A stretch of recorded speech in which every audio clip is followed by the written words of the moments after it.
दोस्तों, अगर आपके पोर्टफोलियो में ये 5 शेयर हैं तो इस वीडियो को अंत तक जरूर देखिए, क्योंकि 21 जुलाई के बाद इन कंपनियों पर ऐसी कार्रवाई हुई जिसने पूरे शेयर बाजार में हलचल मचा दी। कई निवेशकों के करोड़ों रुपए फंस गए। सेबी ने जांच शुरू की, ट्रेडिंग पर कार्रवाई हुई और सवाल उठने लगे कि आखिर इन कंपनियों में ऐसा क्या हुआ। आज की वीडियो में हम बिना किसी अफवाह के पूरे तथ्यों के साथ समझेंगे।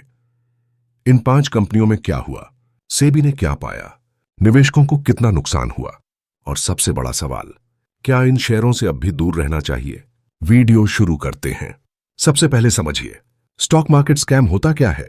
जब किसी शेयर की कीमत को जानबूझकर ऊपर चढ़ाया जाता है, फर्जी खरीद बिक्री दिखाई जाती है या निवेशकों को झूठी खबरों के जरिए आकर्षित किया जाता है, तो उसे मार्केट मैनिपुलेशन कहा जाता है। ऐसे मामलों में सेबी जांच करती है।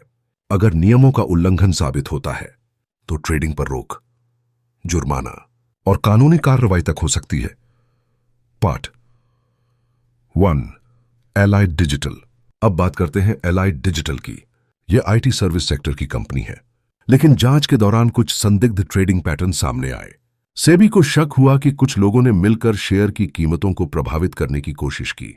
हालांकि अंतिम फैसला जांच पूरी होने के बाद ही माना जाएगा, इसलिए निवेशकों को बिना जांच पूरी हुए किसी निष्कर्ष पर नहीं पहुंचना चाहिए।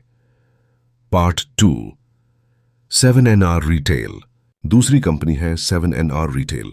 यह शेयर पहले भी अचानक तेजी और गिरावट के कारण चर्चा में रहा। कम कारोबार वाले शेयरों में अगर अचानक बड़ी खरीदारी दिखाई दे तो रेगुलेटर की नजर तुरंत जाती है। ऐसे मामलों में छोटे निवेशकों को सबसे ज्यादा नुकसान होता है। Part 3, Black Rose Industries. अब आते हैं ब्लैक रोज इंडस्ट्रीज पर। यह केमिकल सेक्टर की कंपनी है। जांच में कुछ ट्रेडिंग गतिविधियों पर सवाल उठे। ध्यान देने वाली बात यह है कि किसी कंपनी का नाम जांच में आना और दोषी साबित होना अलग अलग बातें हैं, इसलिए निवेशकों को हमेशा आधिकारिक जानकारी का इंतजार करना चाहिए। Part 4, GBL infrastructure. GBL infrastructure लंबे समय से पेनी स्टॉक के रूप में चर्चा में रही है। पेनी स्टॉक में अक्सर सबसे ज्यादा मैनिपुलेशन का खतरा होता है।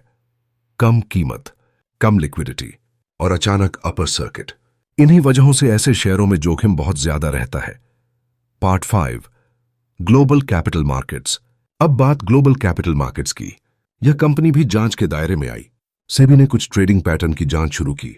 याद रखिए, जांच चलने का मतलब यह नहीं कि हर आरोप सिद्ध हो चुका है, लेकिन जब तक स्थिति स्पष्ट न हो, निवेशकों को अतिरिक्त सावधानी रखनी चाहिए।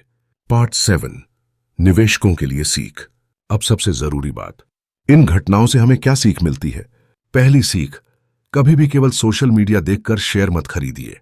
दूसरी, अगर कोई शेयर बिना किसी मजबूत कारण के लगातार अपर सर्किट लगा रहा है तो सावधान हो जाइए। तीसरी, कंपनी का business, profit, debt, promoter holding और कॉर्पोरेट गवर्नेंस जरूर जांचें। चौथी, सेबी की वेबसाइट पर जारी आदेश पढ़ने की आदत डालें। और पांचवीं, पेनी स्टॉक में केवल उतना ही निवेश करें जिसका नुकसान आप सह सकें। दोस्तों, शेयर बाजार में पैसा कमाना मुश्किल नहीं है, लेकिन गलत शेयर चुनना बहुत महंगा पड़ सकता है। इसलिए हमेशा रिसर्च करें, अफवाहों से बचें और केवल मजबूत कंपनियों में निवेश करें। अगर आपको यह वीडियो पसंद आई तो वीडियो को लाइक करें, चैनल को सब्सक्राइब करें और कमेंट करके बताइए क्या आपके पास इनमें से कोई शेयर है। धन्यवाद। मिलते हैं अगली वीडियो में।